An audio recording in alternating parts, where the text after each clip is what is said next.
తాండూరు నియోజకవర్గంలో రాజకీయం వేడెక్కింది. నియోజకవర్గంలో MLA Kavvampalli LOC CM relief ఫండ్లో భారీగా అవినీతికి పాల్పడుతున్నారని బీఆర్ఎస్ మాజీ ఎమ్మెల్యే రసమయ్యి బాలకిషన్ చేసిన ఆరోపణలపై ఎమ్మెల్యే స్పందించారు. తనపై ఆరోపణలు చేయడం కాదని వాటిని నిరూపించే దమ్ముందా అని ప్రశ్నించారు. ఆరోపణలు నిరూపించే దమ్ముంటే బెల్జియంకి అంబేద్కర్ విగ్రహం వద్దకు చర్చకు రావాలంటూ సవాల్ చేశారు. దీంతో నియోజకవర్గంలో రాజకీయం తారాస్థాయికి చేరింది.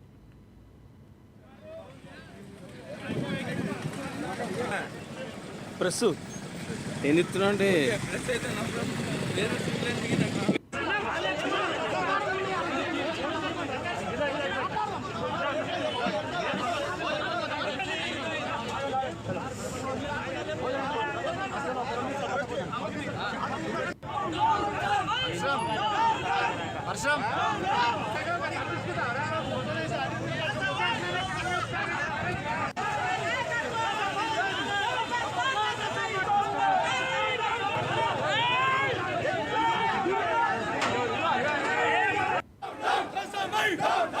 తిమ్మాపూర్ మండల కేంద్రంలో సవాల్ విసరడం జరిగింది.